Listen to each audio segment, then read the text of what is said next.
have to explain to our grandkids why we didn't act when we had the chance. What is it, Dad? I don't know.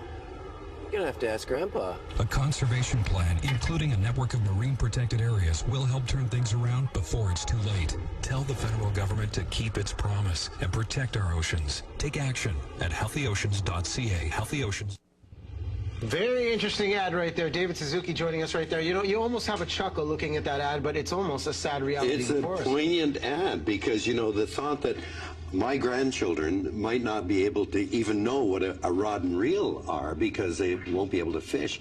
It's a very real possibility. The fish stocks have been depleted, countlessly over the years. What is the key issue? You're looking at the Pacific North Coast in terms of the ocean. What are the key issues? What is causing this problem? Well, first of all, it's human beings, but it's an interrelated thing. We think of the oceans out there, but we know that the oceans and the land are related. If you clear cut a watershed, guess what? Salmon populations plummet. The salmon need the forest.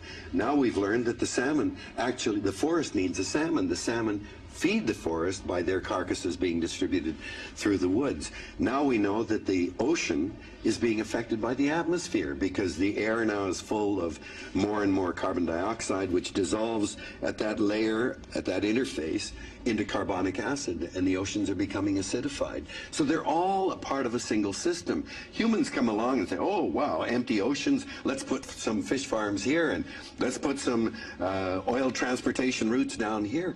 And we don't realize the implications of what we're doing are, over time, radically affecting the oceans. They cover 70% of the planet. They're critical to our very survival. British Columbia is a province heavily dependent on the oceans, and we don't even have an oceans policy. The federal government said in 1996, Oceans Act, we're going to protect the oceans. Didn't do anything. By 2002, okay, ocean strategy, and didn't do anything. Now we've got an oceans action plan, and nothing's being done. We need to protect areas. We know that marine protected areas where you stop any fishing or use of that ocean, leave it be very, very effective. They become areas where the fish return and become nurseries to provide fish for other areas. We protect less than 0.5% of our coastline in Canada. And this is so shocking looking at that act that comes out 13 years ago. I mean, obviously there's commercial and industrial activities that, are depleting the fish stocks, but it's almost at a point, whether it was global warming or any of these economic or environmental issues, that you have to see the true consequence. So we know that, the stocks are depleting. What is the ultimate consequence if this trend continues for us in our communities? Well, can you imagine, first of all, the First Nations? These are fish people. Their whole culture and existence is dependent on the abundance of the oceans, the return of the salmon to through their villages. They're the ones that are most heavily impacted. The whole way of life goes out the window. But if we think that the fish and what happens to our fish stocks isn't ultimately an indication of what could happen to us. Our existence depends on healthy oceans, healthy forests. All these things are critical to our own survival. And of course, overarching all of this is the impact of climate and what we're doing about it. And now we're seeing that it's affecting the oceans as well. British Columbia has a very long marine coastline, and we ought to be looking at what we're going to do to conserve and protect this area for future generations. Otherwise, as the ad shows, kids will pick up a fishing rod and go, hey, what the hell is this?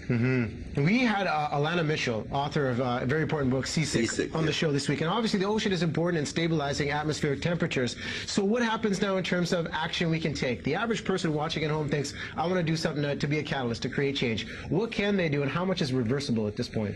Well, who knows what is reversible and what's not. We hope that if we can pull back on our assault on nature, like adding too much carbon dioxide and clear-cutting too many forests and all, that maybe nature will bounce back. That's what we've got to hope, that nature will be generous.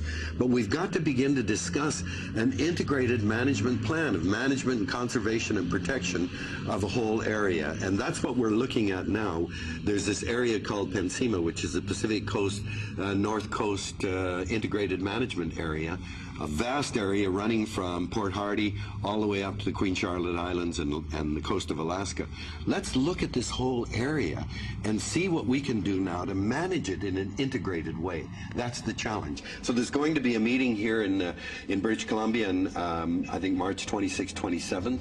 This will have First Nations, government, environmental groups are going to meet and begin to look at this area called Pensima, this Pacific North Coast area, and begin to work out concrete strategies for managing the whole system. Do you think it's going to be a government-led initiative that gets us to the solution, or is it more grassroots? It's got to be a wide involvement. First Nations have the biggest stake, I think, in this. Governments have to be involved. But I really think what's going to drive it is when the public begins to demand that something be done.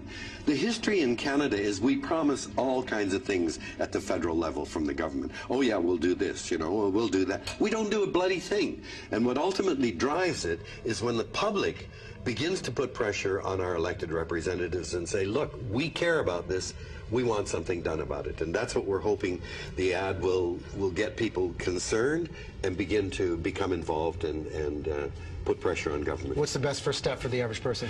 Well, I think inform yourself. You know, go to our website, davidsuzuki.org. Look at the information there about read Seasick. Lots of terrific books about the state of the ocean.